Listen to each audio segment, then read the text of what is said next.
Good morning. This is Dr. Hansa Das, and I welcome you to my lecture series on Russian history. The topic which we are going to discuss today is the causes of the Russian Revolution. The Russian Revolution of 1917 indeed is a significant event in the history of not only Russia but the entire world.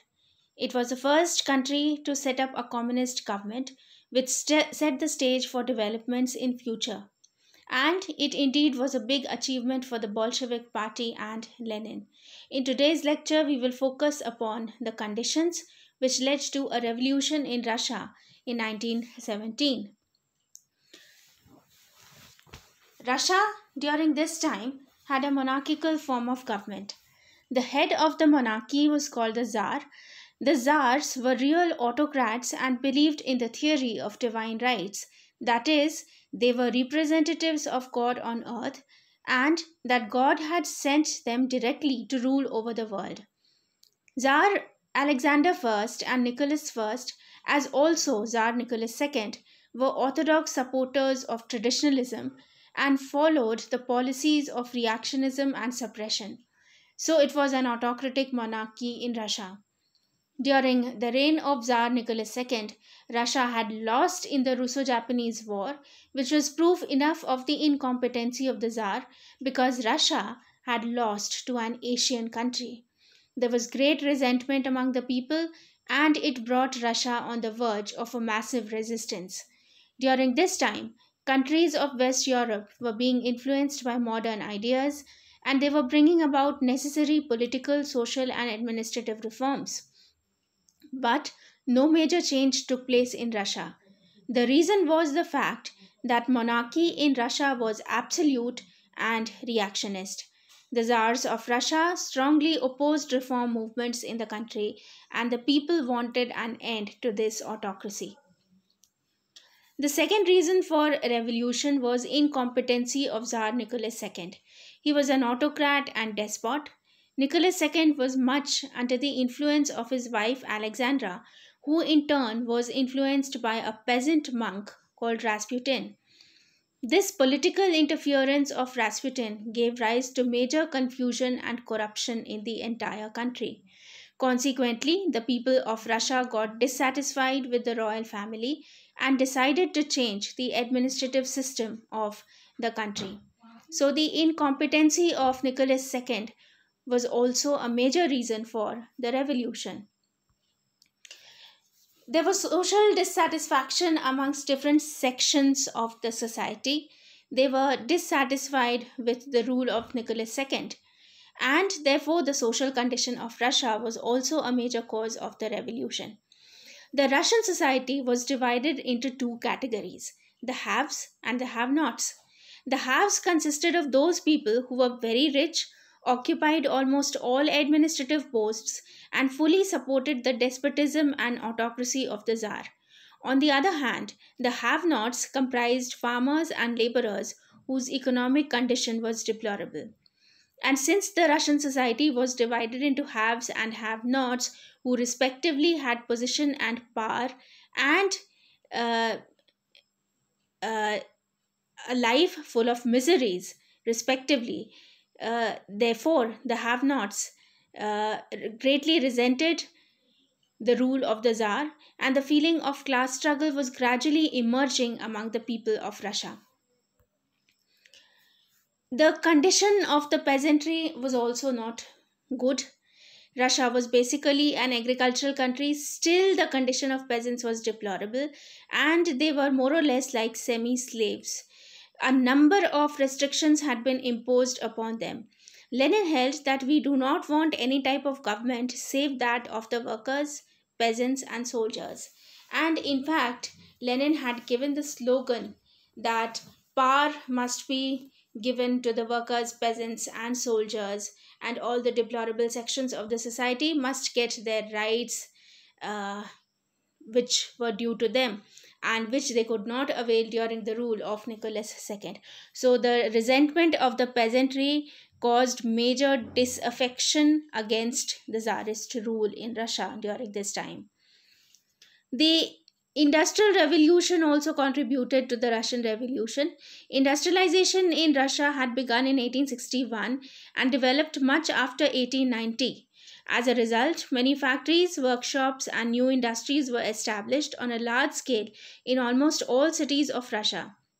Many new machines were used in the process of production, which created many adverse circumstances for laborers. They were thrown out of employment and were also not given proper wages. Under such circumstances, laborers formed their trade unions. So, on the one hand, the peasantry was dissatisfied with the autocratic government, and on the other hand, the workers who were thrown out of employment because of the establishment of industries, and therefore they had formed their trade unions also. And trade unions put forward uh, stoutly the demands of the workers. There were many non Russian nationalities in Russia who were treated very badly by the Tsarist government. Uh, they were like Jews, Poles, Finns, and other minorities who resided in Russia during this time. And all these groups were subservient in the Russian Empire. The Tsar wanted to convert these non Russian nationalities into Russians, and a lot of restrictions had been imposed upon them. Russian administration tried to suppress the nationalist feelings of the minorities. All of them wanted an end to the autocratic rule of the Tsar. So one of the agenda of Lenin while fighting for revolution was that the non-Russian nationalities be treated equally or at par with the Russian nationalities in Russia. During this time, the ideology of intellectuals like Tolstoy, Dostoevsky, Maxim Gorky, and Karl Marx much influenced the people of Russia, and their teachings led to an intellectual enlightenment in Russia, and they were motivated towards socialist ideas and wanted to end the rule of the Tsar. The writings, especially of Karl Marx, had much influenced the people of Russia and also the Bolshevik Party and leaders like Lenin. And finally, when a communist government was established in Russia, the communist government wanted to walk on the paths which Karl Marx had laid out for them. Another reason which contributed to the Russian Revolution was the growth of socialism. Industrialization in Russia, as already mentioned before, had made the situation of workers deplorable, and therefore they got inspired by socialist ideas which talked about empowerment of the workers. Marxist ideology was spreading all over the country. The workers were rebelling against the capitalist class because the Marxist ideology had brought to the fore the ills and the evils of a capitalist society and the necessity of establishing a society where the workers would get their due share. This led to the organization of the Social Democratic Party under the leadership of Lenin, and the peasants formed the Social Revolutionary Party. Finally, this was the time when the First World War was going on, and Russia had, in fact, Tsar Nicholas II had forcibly made Russia enter into the First World War. And the First World War, therefore, became the immediate cause of the Russian Revolution. At the beginning of the war, Russia had occupied Prussia and also defeated Austria, but very soon German army intruded into Russia, which turned the situation. There was great dissatisfaction against the Tsar in Russia. And this was also the time when the Russian economy was not on a smooth path. And forcibly, uh, Russia was made to enter into the war by Tsar Nicholas II at the time when its own financial condition was not good. So this step was deeply resented by the people of Russia, and this dissatisfaction took the form of a revolution in March 1917.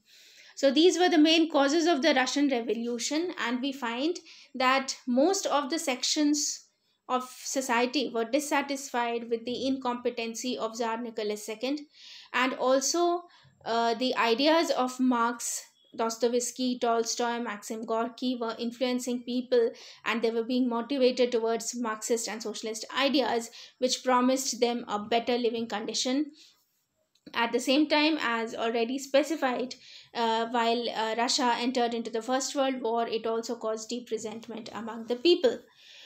Uh, I hope you liked the video. My next video will be upon the course of the Russian Revolution, how the February Revolution and the October Revolution took place. Okay, thank you so much for watching.